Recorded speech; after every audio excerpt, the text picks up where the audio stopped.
Le corps sans vie d'une jeune fille est découvert le long d'une route, près de conduits d'évacuation. Si parvenir à l'identifier ne prend que quelques heures, retrouver son assassin est une toute autre affaire. C'est un prédateur qui chasse les jeunes filles. Il a commencé à me frapper, à m'étrangler. Il m'a dit, vous croyez que j'ai l'habitude de faire ça? Il se pourrait très bien qu'il n'y ait aucun lien entre la victime et son agresseur. Il a sorti un couteau et il a mis sa main sur ma bouche. Il allait me tuer. Grâce à Dieu, elle a repris connaissance et elle a pu nager jusqu'à l'autre rive. Il est capital que les citoyens se sentent protégés. Entre policiers et meurtriers, qui gagnera cette course contre la montre? On avait peur que si on ne le retrouve pas très vite, il continue à tuer. Bonjour. Soyez les bienvenus sur ce plateau pour cette nouvelle enquête impossible inédite. Elle va vous entraîner dans les coulisses des affaires criminelles, comme si vous étiez un expert de la police scientifique. À Brisbane, une jeune fille est sauvagement agressée et son corps est abandonné sans vie en contrebas d'une route. La tâche des enquêteurs est double. Identifier la victime et son assassin. Les indices font défaut. Seules des traces de sang sont visibles sur la scène de crime. Par malchance, il est du groupe O. C'est le plus répandu en Australie puisque une personne sur deux appartient à ce groupe. Au lieu de relancer l'enquête, cette découverte consterne les policiers. Quand je suis arrivé sur les lieux du crime, j'ai trouvé que l'endroit était complètement abandonné. Et bien que la route ne soit pas très loin, on se serait cru à des kilomètres de la civilisation. Il y avait plusieurs conduits d'évacuation d'eau en contrebas de la route, à une distance d'environ 15 ou 20 mètres. On entendait très bien les voitures défiler sur la route, mais on ne pouvait pas les apercevoir, et on était à l'abri des regards. Le corps était allongé sur le dos. Il reposait nu sur une plateforme en béton à la sortie des conduits d'évacuation. Elle avait reçu 4 coups de couteau à l'abdomen et à la poitrine. Les blessures étaient proches les unes des autres. Apparemment, on l'avait frappée avec beaucoup de frénésie et d'acharnement. Et d'après ce que j'ai pu constater cette nuit-là, c'est le cœur que visait l'assassin. Elle avait également un bleu sur le front. Elle avait forcément dû être commotionnée, voire inconsciente à un moment donné. Son corps était plein de boue. Elle avait la peau décolorée par endroits et on pouvait voir aussi bien sur elle que sur le sol qu'elle avait été traînée sur plusieurs mètres. Il y avait des marques parfaitement linéaires qui correspondaient en tout point à celles d'un corps qui aurait été traîné sans résister. Mais ces marques ne s'accompagnaient pas de traces de sang, comme on pouvait s'y attendre si elle avait été poignardée sur le gazon.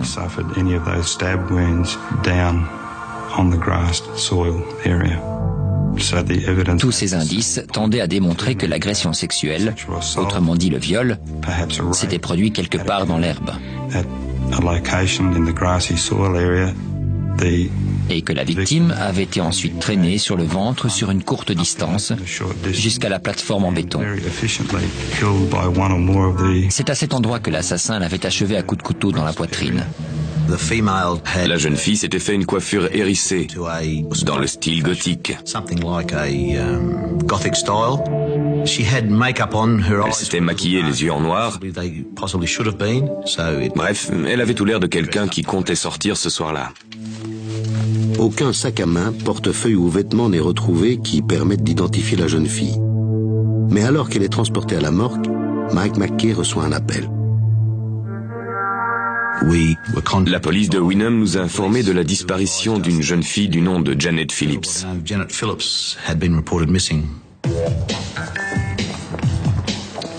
Janet Phillips, une jeune fille de 15 ans, s'est rendue à une soirée pour fêter un anniversaire. C'était les 21 ans d'un ami et on est tous sortis en famille. Janet était de très bonne humeur. Elle avait passé tout l'après-midi à se pomponner pour être parfaite. On a même pris une photo d'elle. Le lendemain matin, je suis allée voir si elle était rentrée, mais elle n'était pas là. Je me suis tout de suite inquiétée. Ce n'était pas dans ses habitudes. Elle s'arrangeait toujours pour me passer un coup de fil. C'était la règle. Et au plus profond de moi-même, je savais qu'il lui était arrivé quelque chose. La police a rendu public le nom d'une jeune fille de 15 ans dont le corps dénudé a été retrouvé devant un conduit d'évacuation à Mansfield, dans la banlieue de Brisbane. La jeune Janet Phillips, originaire de l'Utah, a été poignardée plusieurs fois. La lycéenne avait été vue pour la dernière fois en compagnie de ses parents à un barbecue dans la banlieue voisine de Wynnum.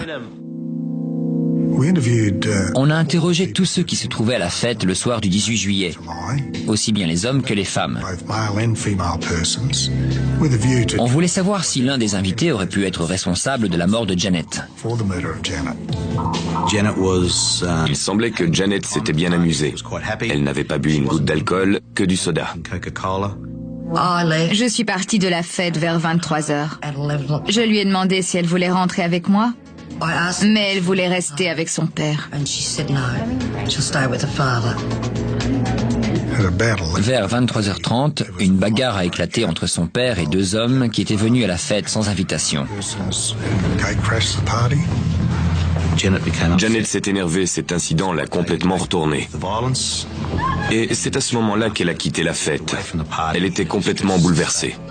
Janet Phillips est assassinée quelques heures après cet événement fâcheux.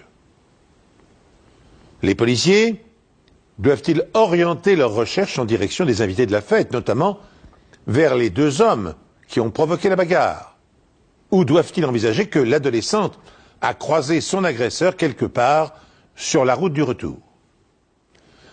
Pour le déterminer, ils poursuivent l'analyse des indices. Et ils découvrent bientôt un élément déterminant. C'était un vrai petit ange.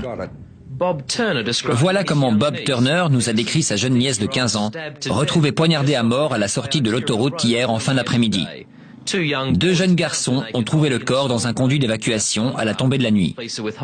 Les autorités attendent les résultats de l'autopsie pour savoir s'il y a eu viol.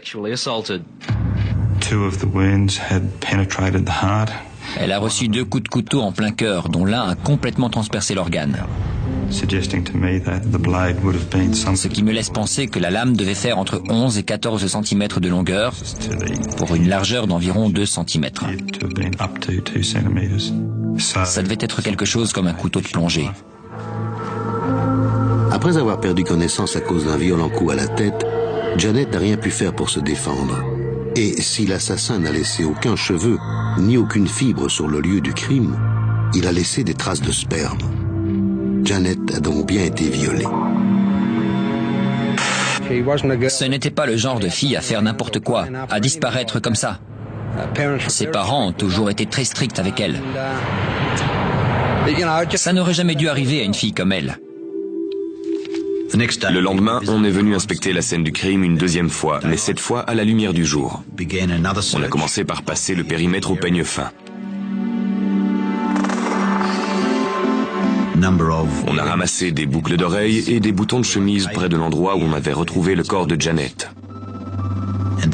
Et très vite, on a eu la confirmation qu'il s'agissait bien de ces boucles d'oreilles et de ces boutons de chemise. Pourtant, aucune trace de ses chaussures, de sa jupe ou de sa chemise blanche. Il y avait 3 empreintes partielles de pas sur la plateforme, et l'une d'entre elles continuait jusqu'à la partie mouillée du béton, à côté de l'entrée du conduit. Toutes les empreintes correspondaient au même type de chaussures avec des semelles identiques, au niveau de la taille et de la forme. On a également découvert des empreintes partielles de pneus. Des traces qui se trouvent juste un peu à l'écart de la route. Un endroit idéal pour se garer. La police pense désormais que Janet a été enlevée, conduite ici en voiture. Un trajet de 15 minutes depuis la fête. Janet a été vue vivante pour la dernière fois hier vers 1h du matin au cours d'un anniversaire où elle s'était rendue en compagnie de ses parents. Elle se serait disputée avec quelqu'un avant de quitter la fête seule. Très en colère, Janet a entamé le trajet de 2 kilomètres du Catholic Hall jusque chez elle à l'insu de ses parents. Elle aurait croisé la route de son assassin pendant le trajet et la police en appelle à quiconque pourrait lui fournir des informations. On a tout d'abord centré l'enquête sur les hommes présents à la fête. Janet avait été vue en train de se disputer avec un jeune homme dans les escaliers. On a fait une description de ce jeune homme qui est devenu le suspect numéro 1. Mais le jeune homme à la chemise bleue n'est pas le seul homme qui intéresse la police cette nuit-là. Il y avait pas mal de gens à cette fête avec un casier judiciaire pour des affaires d'agression, de détention de drogue et d'agression sexuelle. Tout cela était donc des suspects. Et on a dû mener une enquête sur chacun d'eux pour déterminer leur part de responsabilité dans la mort de Janet. Certaines des versions données par les suspects se sont avérées fausses. Certains nous ont donné l'heure de leur départ et la façon dont ils étaient rentrés chez eux. Mais après enquête, on a su qu'ils avaient menti. Les invités surprises avaient tous deux un mobile. Ils auraient pu se venger de l'altercation avec le père de Janet qui les avait jetés dehors. Janet a quitté la fête vers 1h du matin, juste après l'incident. A-t-elle été suivie par les fauteurs de troubles? A-t-elle attiré l'attention d'un autre invité? En rentrant chez elle, a-t-elle eu la malchance de croiser la route d'un rôdeur ou d'un pervers? Pour tenter de le déterminer, les enquêteurs lancent un appel à témoins. Parviendront-ils à reconstituer avec suffisamment de précision la chronologie des événements qui se sont déroulés juste avant le meurtre? Janet a été vue à plusieurs reprises cette nuit-là. On l'a d'abord vue assise à un arrêt de bus à côté d'une pharmacie de la rue principale, puis par terre dans le caniveau près d'un rond-point. Elle était en piteux état. Apparemment, une Commodore bleue serait passée devant elle avant de faire marche arrière pour s'arrêter à sa hauteur. Mais l'enquête n'a pas pu dire si c'était bien Janet ou non. Elle aurait été vue vivante pour la dernière fois vers 00h30 devant cette pharmacie en face de l'endroit où se passait la fête. Ses chaussures, ses bijoux et des boutons de chemise ont été retrouvés, mais ses habits et l'arme du crime, toujours pas. Quelqu'un avait retrouvé une paire de chaussures derrière une boutique près de l'endroit où Janet avait été vue pour la dernière fois. On a eu la preuve qu'elles appartenaient à Janet et on a décidé d'approfondir cette piste. Parce que l'assassin avait pu la repérer ici, la suivre, ou bien c'était peut-être ici qu'elle avait laissé ses chaussures.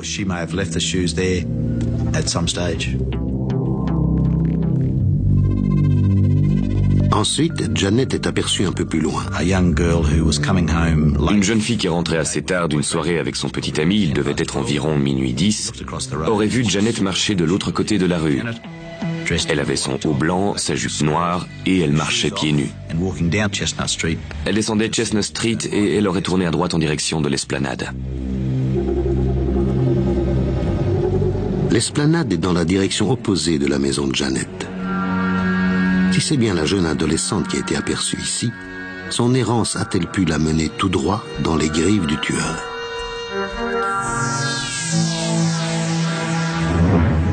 Les policiers font du bon travail, mais espérons pour eux qu'ils attrapent cet assassin au plus vite, parce que je vous garantis qu'on est quelques-uns à rêver de lui mettre la main dessus. C'était le témoignage de l'oncle de Janet lundi dernier qui espère toujours une arrestation rapide du meurtrier de sa nièce. 72 heures après le crime, l'enquête n'a pas beaucoup avancé. On avait bon espoir que les indices récoltés sur les lieux puissent nous permettre d'identifier l'assassin. Malheureusement, les empreintes de pneus étaient trop partielles pour pouvoir être identifiées. Et les chaussures étaient aussi un modèle trop courant dans le Queensland pour pouvoir nous faire avancer.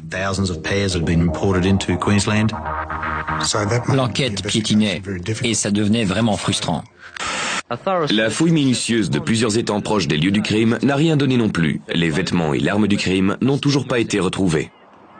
On a retrouvé un grand nombre de couteaux cachés dans les arbres et les buissons sur le bas-côté de la route ou près des berges.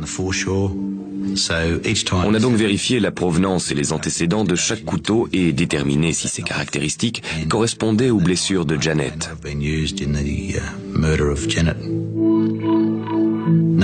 Mais aucun de ces couteaux ne correspondait à ses blessures, donc aucun d'entre eux n'avait servi à la tuer.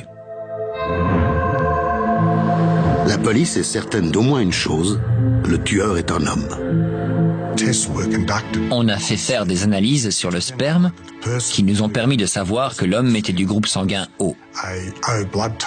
Aujourd'hui, les experts de la police scientifique bénéficient de tout un arsenal de techniques sophistiquées pour résoudre les énigmes. Mais à l'époque des faits, les méthodes d'identification par l'analyse d'ADN n'existaient pas encore en Australie.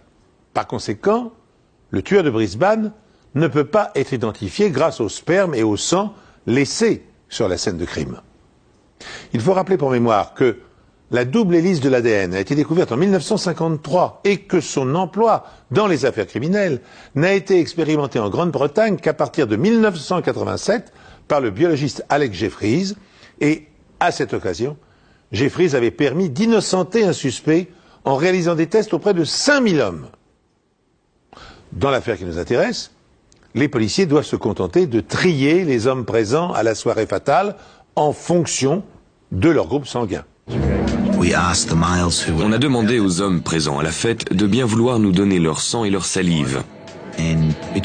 Et entre un tiers et un quart correspondait au groupe sanguin du tueur. Du coup, on a pu vérifier de plus près leur alibi, leur déposition et tout faire pour savoir s'ils étaient coupables ou innocents.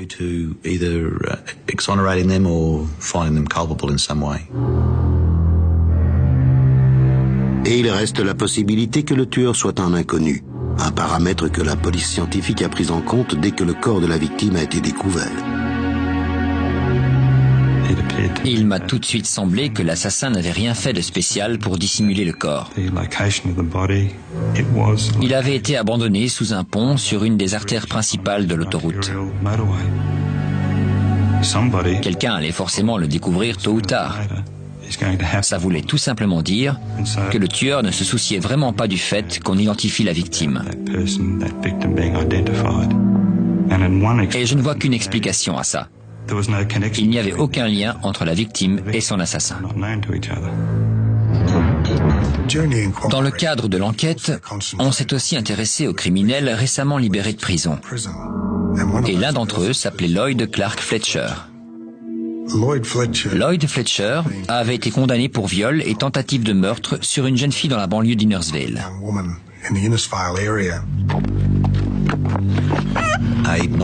Une jeune fille de 19 ans rentrait chez elle après une sortie à Innersville quand elle a été accostée par Fletcher. Il l'a traînée de force jusqu'à la Johnston River. Là, il l'a frappée jusqu'à ce qu'elle perde connaissance. Ensuite, il l'a violée avant de lui passer sa bretelle de soutien-gorge autour du cou si fort qu'elle s'est évanouie. Et là, il l'a jetée à l'eau. Grâce à Dieu, elle a réussi à reprendre connaissance et à nager jusqu'à l'autre rive, où elle a trouvé de l'aide et Lloyd a pu être arrêté. Lloyd Fletcher a passé 10 ans en prison avant d'être relâché 3 mois avant le meurtre de Janet. On a comparé et on a trouvé des similitudes entre l'agression d'Innersville et celle de Janet. Dans les deux cas, on avait utilisé un couteau. Il y avait eu enlèvement tard dans la nuit, le crime avait été commis avec beaucoup de violence, il y avait eu viol et dans les deux cas, les vêtements de la victime avaient été arrachés. On est allé lui rendre visite dans la maison qu'il partageait avec ses parents. On lui a demandé s'il était venu à Wynnum, et s'il avait eu des rapports sexuels ce soir-là, et s'il s'était rendu sur la sortie de l'autoroute, mais il a tout nié en bloc. On lui a demandé s'il connaissait Janet Phillips, et s'il avait quelque chose à voir avec son assassinat. Là encore, il a répondu par la négative, mais il était prêt à nous suivre au poste pour répondre à d'autres questions. On a laissé son père l'accompagner pour qu'il le soutienne pendant l'interrogatoire. Il nous a affirmé s'être rendu à la gare le dimanche vers 19h, 19h30 pour prendre un train pour Brisbane. Il nous a également décrit son apparence. Il disait avoir porté tout l'accoutrement du cow-boy, du Stetson aux bottes en passant par le jean. Il a affirmé être descendu en ville au bar de l'hôtel Lennon's, puis sur le coup de 23h, 23h30, avoir été pris en stop par un break, peut-être de marque Holden.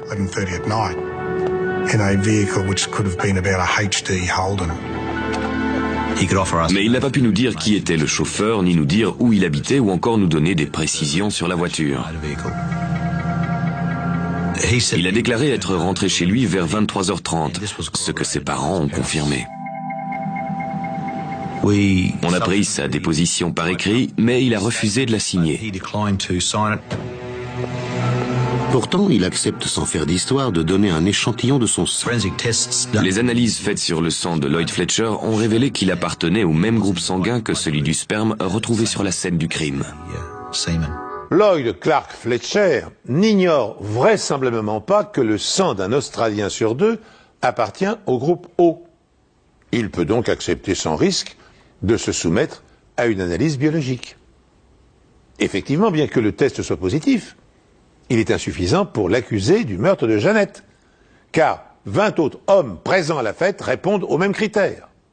Par conséquent, ils sont tous des suspects potentiels. Parvenu à ce point, l'enquête est provisoirement dans l'impasse. On a interrogé les deux hommes qui avaient été jetés dehors pendant la fête.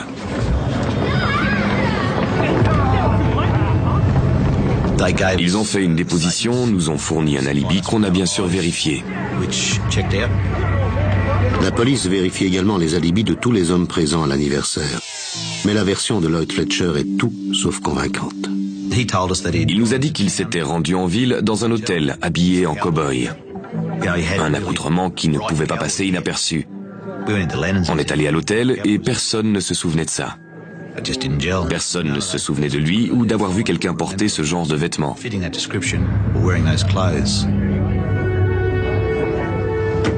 On n'a jamais retrouvé le type qui l'a ramené chez lui, et son seul alibi était celui fourni par ses parents. L'endroit est calme et paisible. Rien qui ne puisse laisser croire qu'un meurtre sauvage s'est produit il y a moins de 2 semaines.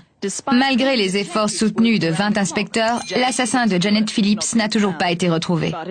Selon la police, ce serait peut-être quelqu'un de la région. La police cherche également plus d'informations sur des véhicules repérés dans les environs le matin du meurtre.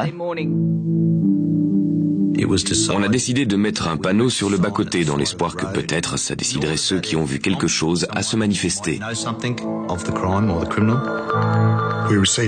Des habitants nous ont fourni des informations sur les voitures garées sur le bas-côté, à côté de l'endroit où on a retrouvé le corps de Janet Phillips. Plusieurs témoignages ont décrit une Datsun 180B bariolée garée sur le bas-côté juste au-dessus du lieu du crime et qui stationnait depuis le début de la soirée, ou plutôt au petit matin. Et à peu près une heure et demie plus tard, des témoins auraient vu cette même voiture garée de l'autre côté de l'autoroute. Ça nous a tout de suite mis la puce à l'oreille parce que Lloyd Fletcher possédait justement ce même modèle de voiture.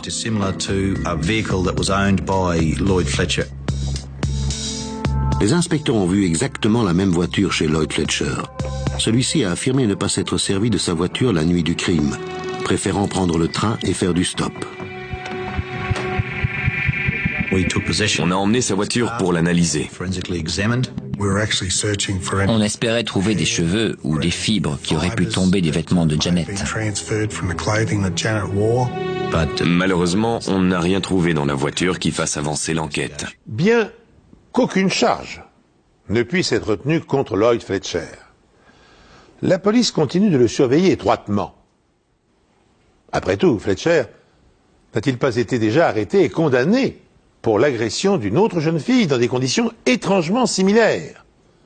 Ne possède-t-il pas une voiture de marque Datsun, dont un modèle identique a été repéré par des passants sur le bord de la route? Son alibi, enfin, ne repose-t-il pas sur l'unique témoignage de ses parents qui affirment qu'il se trouvait en leur compagnie à l'heure du crime? La surveillance apporte bientôt des premiers résultats. Arrêté pour avoir commis des infractions au code de la route et ne pas avoir respecté les modalités de sa mise en liberté conditionnelle, Fletcher est incarcéré et mis provisoirement hors d'état de nuire à nouveau.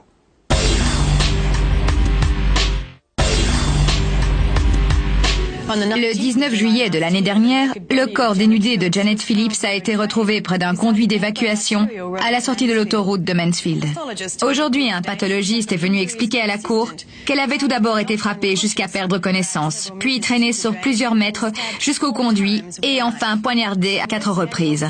Selon le commissaire McKay, l'enquête minutieuse menée par la police n'a toujours rien donné. En conclusion de l'enquête, le coroner a ouvert une information judiciaire sans pouvoir citer le ou les responsables de sa mort. Le meurtre de Janet vient garnir l'étagère des affaires non classées. La police ne veut pas l'enterrer pour autant et garde un œil sur le suspect principal. 2 ans après la mort de Janet, Fletcher, maintenant âgé de 31 ans, se retrouve à nouveau devant la justice, mais cette fois-ci dans un autre état. J'étais allée voir une amie et je suis partie de chez elle vers 4 heures de l'après-midi. J'ai pris mon vélo et mon sac à dos pour rentrer chez moi. Je me souviens que tout s'est mis à tourner au ralenti. Je me souviens aussi m'être retournée et l'avoir vu juste derrière moi en train de me poursuivre. J'étais terrifiée. J'ai fini par tomber. Il en a profité pour m'attraper. J'avais du sang partout et je savais très bien ce qu'il allait me faire. Des voitures ont commencé à nous passer devant, alors il m'a mis un bras autour de l'épaule et avec l'autre, il m'a mis un couteau dans le dos. J'ai cru qu'il allait me tuer. Il fallait absolument que je tente quelque chose pour m'en sortir. Il fallait que je dise quelque chose à quelqu'un, sinon j'allais mourir. Une voiture s'est arrêtée à notre hauteur. Le conducteur a baissé sa vitre et m'a demandé si j'allais bien. Je me suis tournée vers eux pendant qu'ils me regardaient en les suppliant du regard. Et à ce moment-là, la passagère a littéralement sauté de son siège en hurlant « Mon Dieu, on est en train de la violer !» Et ils sont tous les deux sortis de la voiture pour me venir en aide. Entre-temps, d'autres voitures se sont arrêtées et tout le monde l'a pris en chasse. Ils ont réussi à l'attraper au milieu des ronces et la police est arrivée pour l'arrêter. J'ai toujours dit qu'il avait un regard de démon. C'était vraiment un type affreux. On s'est rendu compte qu'il ne changeait pas ses méthodes. Il les attirait toujours en dehors de la route, il se servait toujours d'un couteau et il était très violent. Mike McKay se rend immédiatement à Victoria. Il vient tout juste d'avoir le témoignage du père de Lloyd Fletcher, dans lequel il avoue que son fils leur a menti. Lloyd Fletcher a bel et bien pris sa voiture le soir du meurtre de Janet Phillips, et il est rentré chez lui plus tard que ce qu'il a affirmé. On espérait un peu qu'en lui racontant que son père nous avait dit la vérité, lui-même serait plus enclin à nous dire la vérité. Mais il nous a envoyés balader en nous insultant. Lloyd Fletcher est condamné à 5 ans de prison pour le kidnapping de la petite Debbie, âgée de 13 ans à l'époque des faits. Tandis qu'il séjourne en prison, ses parents annulent son alibi selon lequel il était avec eux la nuit du crime. Fletcher redevient donc le suspect numéro 1 dans le meurtre de Janet Phillips. À ce moment, une véritable révolution apparaît dans la panoplie des outils mis à la disposition des policiers australiens. L'échantillonnage et l'analyse comparative de l'ADN. Ayant déjà prouvé son efficacité dans les affaires criminelles en Grande-Bretagne et aux États-Unis, cette arme redoutable va-t-elle permettre de confondre le multirécidiviste ou, bien sûr, de le disculper définitivement dans cette affaire? Quand Janet a été assassinée, ce n'était pas encore une science, et environ 5 ou 6 ans après sa mort, ce n'était que le début. J'ai contacté les services de santé publique pour demander des tests ADN pour pouvoir éventuellement relier Lloyd Fletcher au meurtre. Mais le test se révèle négatif. Lloyd Clark Fletcher est écarté de la liste des suspects. J'étais sidéré. J'étais intimement convaincu que Lloyd Fletcher était le tueur. J'avais du mal à le croire. C'était un peu comme si on était passé juste à côté du ticket gagnant à la loterie. J'étais effondré. We need the police quickly! Shut up! Mate, this is Wynnum train station. A girl has been raped and bashed down at Wynnum train station. I'm not joking around. I need an ambulance at Wynnum train station immediately. Cela fait 10 ans que Janet Phillips a disparu d'une fête anniversaire à Wynnum avant d'être assassinée.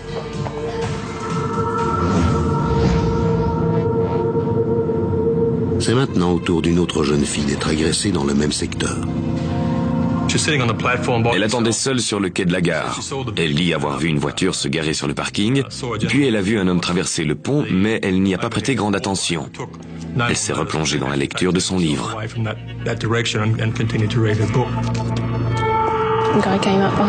Le type est arrivé par derrière, il m'a mis la main sur la bouche et un couteau dans le dos. Puis il m'a forcé à le suivre. Il l'a forcé à traverser le pont pour gagner le quai opposé, toujours en la menaçant de son couteau, puis il l'a fait monter dans une sédan noire. Il a commencé à me frapper au visage. Ensuite, il m'a étranglé. Mais heureusement pour elle, un groupe d'adolescents se trouvait justement sur le parking à ce moment-là. En entendant ces cris, ils se sont dirigés vers la voiture pour voir ce qu'il se passait, et elle en a profité pour s'enfuir.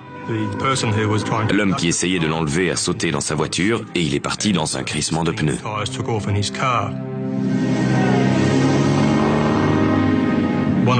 Un des jeunes a jeté une pierre sur la voiture et a cassé la vitre avant. Une équipe de la police scientifique est venue ramasser les débris de verre, prendre des photos, bref, la routine. La jeune fille avait été frappée violemment. Elle avait des blessures graves au visage. Je crois que j'ai dû perdre connaissance pendant 10 minutes. Quand je me suis réveillée, j'avais les mains attachées avec une corde. Les liens m'avaient aussi brûlé les chevilles.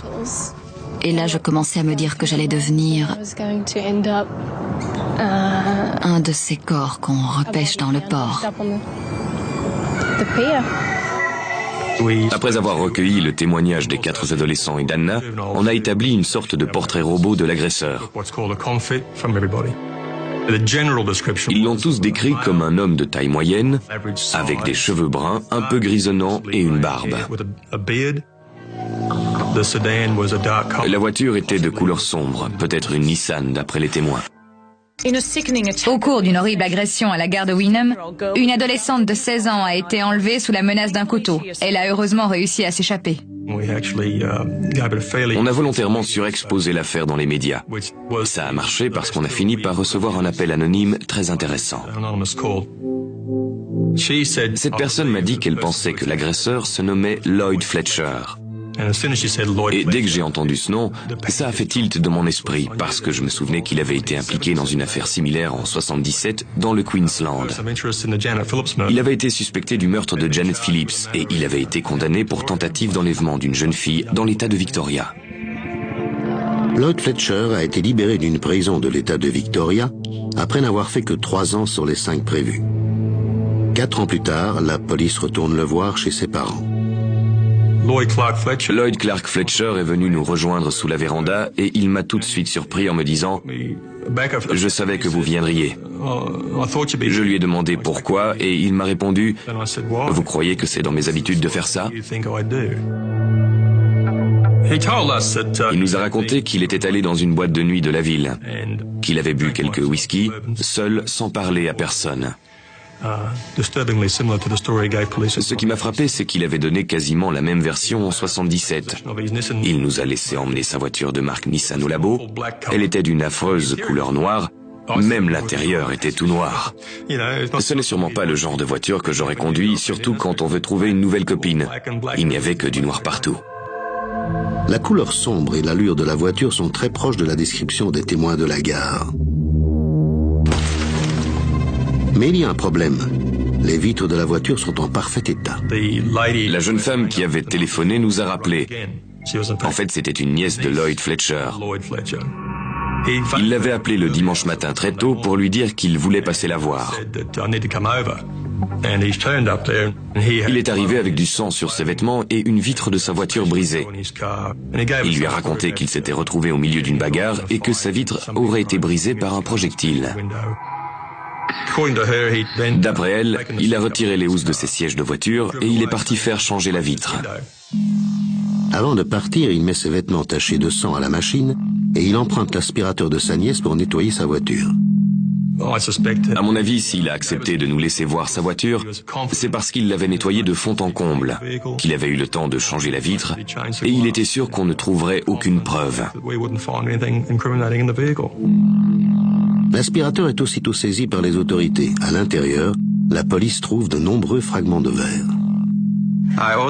En examinant l'extérieur de la maison, j'ai aussi retrouvé des fragments de verre devant l'entrée et dans le caniveau.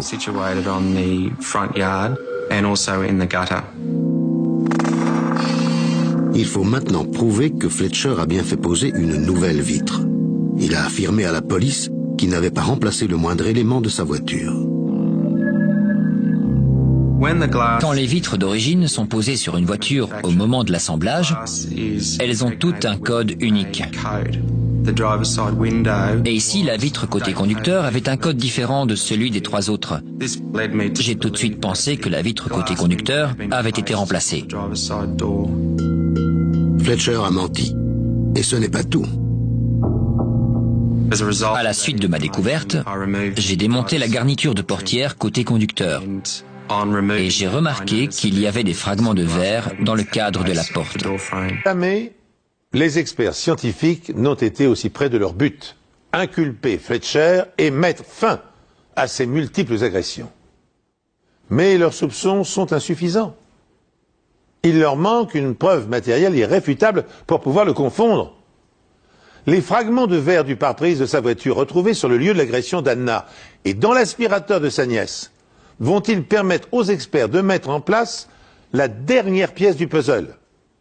Pour ce faire, ils doivent être en mesure de prouver que les éclats sont en tout point identiques. On a comparé l'indice de réfraction, l'épaisseur, la couleur, la figure de la rupture et le bord moulé.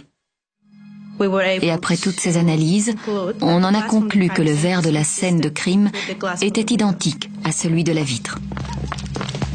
C'est donc bien la voiture de Fletcher qui était garée dans le parking le soir de l'agression d'Anna.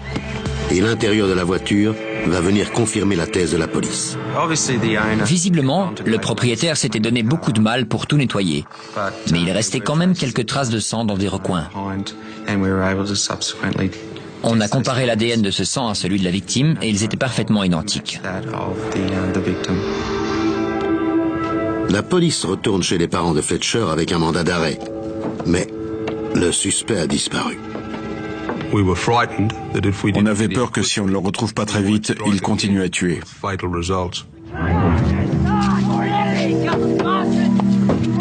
Cela fait maintenant au moins le 3e viol avec violence avérée commis par Lloyd Fletcher.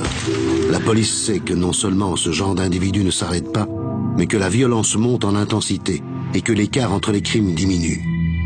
L'avis de recherche est lancé depuis 24 heures quand... Grâce à un appel anonyme, on a pu le localiser dès le lendemain à la gare de Sandgate. Il s'apprêtait à prendre le train. Quand on est arrivé à la gare, il a eu l'air résigné. Il n'avait pas l'air particulièrement surpris de nous voir. On l'a fait monter dans la voiture et on l'a conduit au poste. On a enregistré la plainte d'une jeune fille de 16 ans. Selon elle, elle était assise seule sur le quai de la gare de Wynnum. Quand un homme est arrivé dans son dos et l'a emmené de force jusque dans sa voiture. Et c'est là qu'il l'aurait agressé. Vous voyez de quoi je veux parler? Oui. Vous avez quelque chose à nous dire sur cette affaire? Tout ce que j'ai à dire, c'est oui, je l'ai fait. Pardon? Tout ce que j'ai à dire, c'est oui, je l'ai fait. La plaignante a été blessée au visage pendant l'agression. Vous avez une idée de comment ça a pu se produire?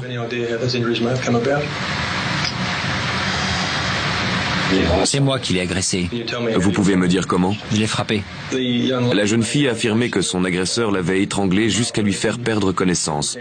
Vous vous souvenez avoir fait ça? Non. Non. Absolument pas. Quand on l'a retrouvée, la jeune fille avait les mains attachées avec de la corde. Vous avez une idée de comment c'est arrivé? Non. Vous ne vous souvenez pas de la corde? Non. Comment pouvez-vous vous en souvenir, Lloyd? Comment vous savez que vous l'avez fait si vous avez oublié tout ça? Vous m'avez dit que vous aviez des preuves contre moi. Écoutez, on vous a dit certaines choses, mais là, on vous demande ce dont vous vous souvenez de ce jour-là, de cette nuit-là. Je me souviens être allé au Harvey's. J'ai commencé à boire. Ensuite, je suis allé à Wynnum. Il a prétexté des trous noirs. Ok, vous pouvez me décrire la fille? Non. Vous vous souvenez de la couleur de sa peau? Non. Je n'ai pas cru une seconde à son histoire de trou noir. Il nous en avait dit juste assez pour qu'on sache que c'était lui, mais il avait voulu garder ses petits secrets. On vous accuse d'avoir utilisé un couteau. C'est la vérité, n'est-ce pas? Je ne possède aucun couteau à part un couteau de pêche de cette taille-là qui se trouve dans mon sac de pêche à la maison. Lloyd Fletcher, qui a maintenant 39 ans, est accusé d'agression sexuelle sur la jeune Anna. Ça ne m'a pas surpris que Lloyd Fletcher récidive. Bien sûr, on était soulagés qu'il soit mis sous les verrous, mais en plus, ça nous donnait l'opportunité de le réinterroger sur l'affaire Janet Phillips. Le commissaire McKay est convaincu depuis le début de l'enquête que Lloyd Fletcher est coupable du meurtre de Janet Phillips. Mais un élément capital joue en sa défaveur. Le test ADN l'a disculpé. Et en cas de procès, cet argument sera utilisé par l'avocat de la défense. Estimant que les tests biologiques ne sont pas encore fiables à 100% et jouant son va-tout, McKay demande au laboratoire de la police de réaliser une contre-expertise. Les résultats seront cette fois déterminants, dans un sens comme dans l'autre, pour l'innocenté ou l'inculpé. Et cette fois, il correspondait.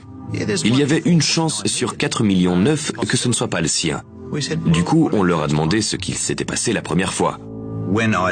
Quand j'ai demandé une première comparaison entre le sperme et le sang de Lloyd Fletcher au centre John Tanks, ils se sont apparemment trompés d'échantillon de sang. On nous a demandé d'aller l'informer de ce nouvel élément. Alors on a mis en place une salle d'interrogatoire dans la prison. Il est arrivé et je lui ai tout de suite demandé s'il acceptait de répondre à d'autres questions concernant l'affaire Janet Phillips. Mais une fois encore, il nous a envoyés balader.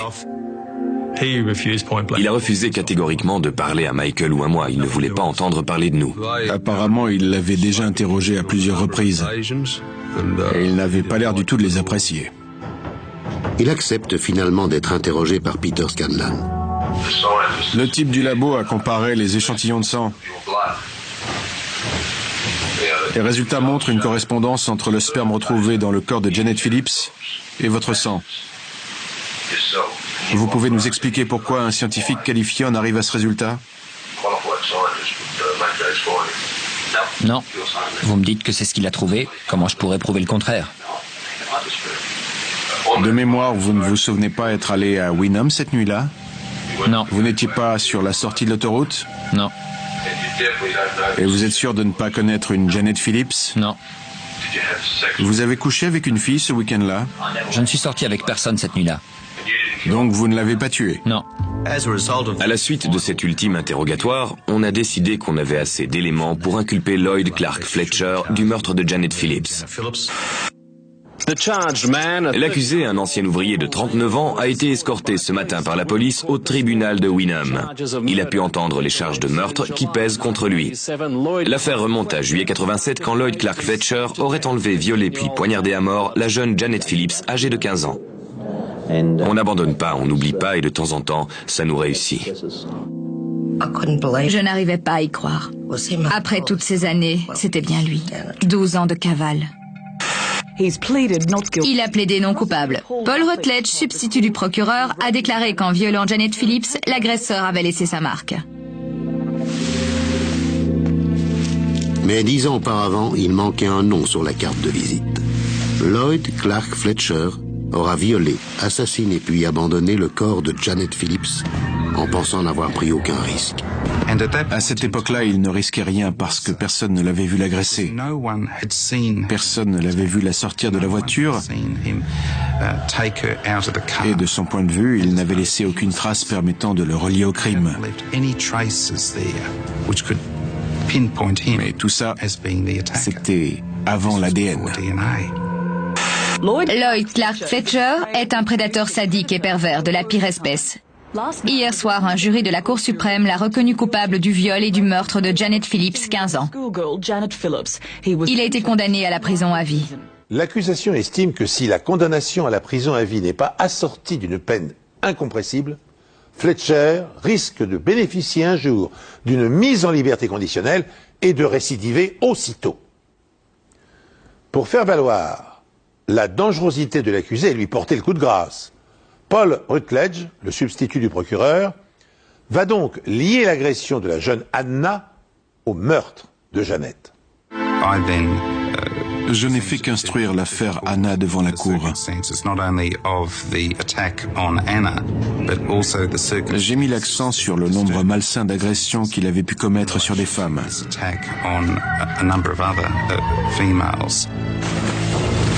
J'ai mis en avant l'extrême violence dont il avait toujours fait preuve. J'ai décrit l'image d'un prédateur qui part à la chasse, d'un meurtrier qui traque des femmes avec la ferme intention de les tuer. C'est tout à fait le genre de criminel qui mérite une peine de prison illimitée.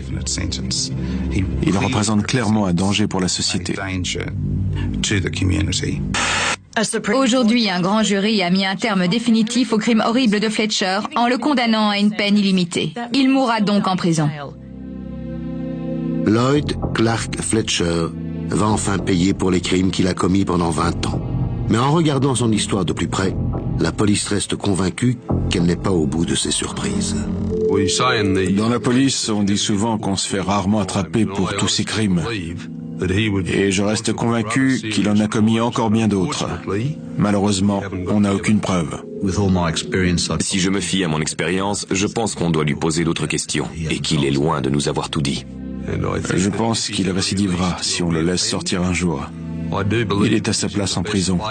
Et je remercie Dieu des progrès de la science et de nous avoir donné l'ADN. Au grand soulagement des jeunes filles et de leurs familles, Lloyd Fletcher achèvera en prison sa sinistre carrière de prédateur. Cette affaire fait aujourd'hui partie de l'histoire de la police scientifique australienne, puisqu'elle a été l'une des premières à permettre de confondre un assassin grâce à sa signature ADN. Dès le début de l'emploi de cette méthode, un certain nombre de questions techniques et déontologiques se sont posées. Pour éviter les risques d'erreur, comment s'assurer que la collecte des échantillons et leur traitement soient réalisés dans de bonnes conditions? Comment garantir l'indépendance et la compétence scientifique des laboratoires? Enfin, comment parvenir à abaisser le coût des analyses incompatibles avec les budgets dont dispose la police? Aujourd'hui, 20 ans plus tard, ces questions ont trouvé des réponses satisfaisantes et l'échantillonnage de l'ADN des suspects est devenu un outil essentiel dans la panoplie des enquêteurs et de la justice. Car si les tests apportent des preuves matérielles à l'accusation, ils permettent aussi d'innocenter des suspects incriminés à tort. Ainsi, dès 1987, grâce à l'ADN, un homme avait été remis en liberté après avoir purgé 10 mois de prison et subi les sévices de ses codétenus parce qu'il était accusé sans preuve d'avoir violé une jeune fille handicapée mentale. L'analyse tardive de traces de sperme l'avait définitivement disculpé. C'est sur cette note optimiste que s'achève cette émission. Merci de l'avoir suivi en ma compagnie. Je vous donne rendez-vous prochainement sur cette antenne pour une nouvelle enquête impossible.